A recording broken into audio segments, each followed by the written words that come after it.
Hey everybody, Joe Joseph here for thedailySheeple.com, and this is your news shot. Well, with everybody talking about the Las Vegas mass shooting, mass murder that happened, Daisy Luther over at the Organic Prepper, we mirrored it at shdfplan.com, kind of highlights how you survive a sniper attack. It's very different than circumstances regarding, say, like a shooting where the shooter's right there. In this instance, you had a sniper 400 yards away with a target of 22,000 people attending a concert. So there's a great deal of luck that's actually necessary to survive an attack like that. And if you are unfortunate, or one of the unfortunate ones, to be in the wrong place at the wrong time, survival skills won't necessarily save you as far as what your typical active shooter terrorist situation is. You know, you're often told duck and cover, shelter in place. These are common terms. Defend yourself. Well, you can't defend yourself against somebody that's 400 yards away. You can't even see where the stuff is coming from. Also, remember, a lot of skyscrapers around there. And if you're in an area where there's a lot of skyscrapers or a lot of buildings, the sounds will tend to echo, and you definitely might not be able to ascertain what direction the shots are coming in. So, very different situation. Due to the distance. The standard advice of run, hide, and fight, Daisy writes, was completely useless in this instance. People had no idea where the shots were coming from, which meant they didn't know where to run. Hiding's not easy in an area that's totally open. It's similar to a giant parking lot without any cars. And finally, you can't fight an enemy that's that far away. Even if you were a concealed carry holder, your firearm won't shoot far enough, because you have a handgun, and identifying the threat from that distance while everyone's panicking is all but impossible. So, because of the distance, none of the evasion techniques like a run in a zigzag pattern or get down where they're likely to make a huge difference to a person so far away, whose apparent goal is only to hurt or kill as many people as possible, that's not going to work either, because you've got 22,000 people around you. So you can't zigzag. Now, he wasn't aiming at specific people from that distance. He's just firing in a general area. So he was just, anything. Basically, with a target area that size, you're going to hit something regardless. So here's some firsthand stories. The Washington Post actually quotes some people that were there. And the run, hide, and fight, like I said, is not the thing to do in that instance, only because you can't run, you can't hide, and you can't fight. So those are taken away from you. Now, it says in video footage, concert goers can be seen screaming and running for cover, and though they didn't immediately know from what, quote, "We thought it was fireworks at first, or trouble with the speakers." That's what Kayla Ritchie, 21, said. Then everything went dark. That's the first thing that I would do in a situation like that, would be to kill the power. If it was me, I'd find a breaker or find the main somewhere and kill the power. Shut the lights off. You don't want this guy to be able to see even where the crowd is. So the less light that you can put on the area, the better. Because if it's dark enough, he might be able to drift. He may not see, so he starts drifting away from the crowd. Now, it says it wasn't until singer Jason Aldean fled the stage and the lights came on that the 21-year-old Taylor Benjay said, quote, that about 5 feet to the left of him, there was a man with a bullet wound in his chin. He was just lifeless on the ground, and that's where he realized that things were bad. And Aldean was barely 5 measures into his song When She Says Baby when the shots started.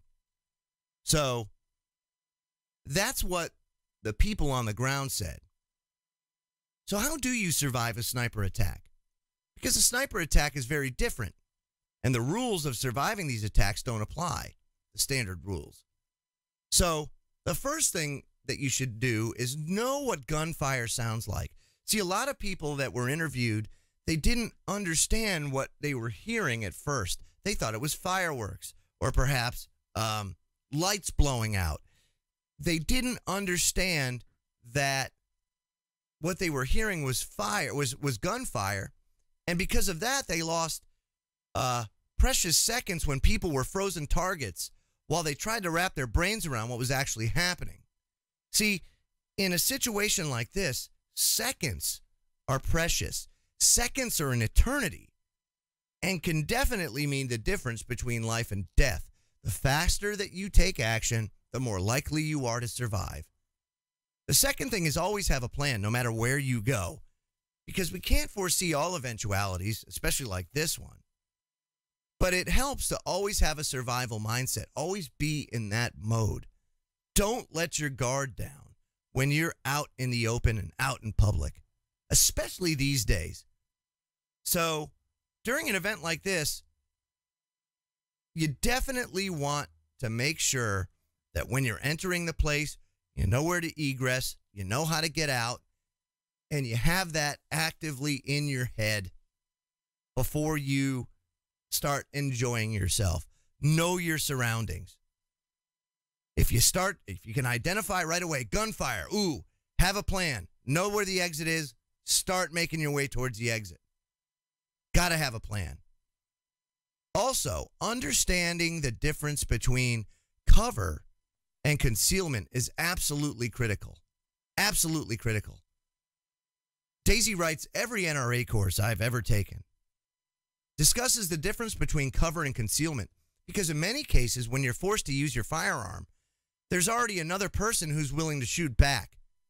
Concealment's enough to hide you, but it's certainly not enough to protect you from bullets.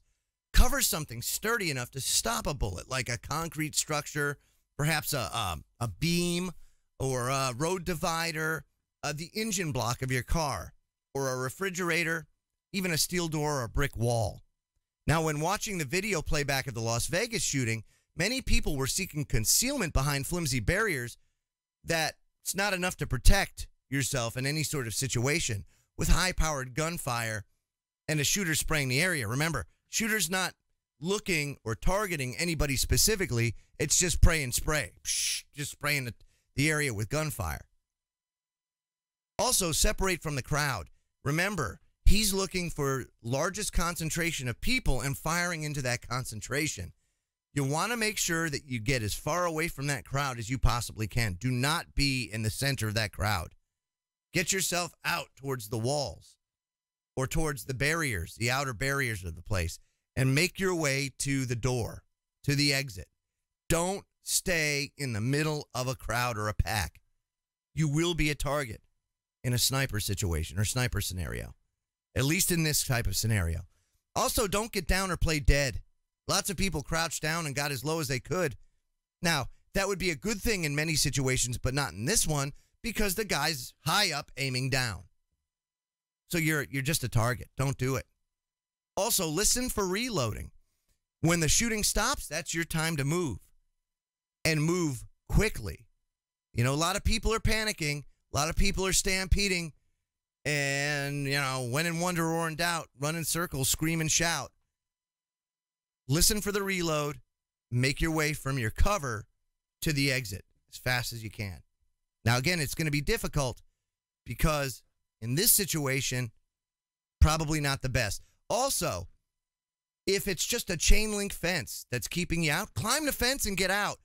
Look for other ways other than the door. You might find that there are other ways to exit the area than just a door. See, a lot of people, that's why I can't understand sometimes why people die in a fire. They don't jump out the window. They're looking to get out a door. Oh, I can't get out the door.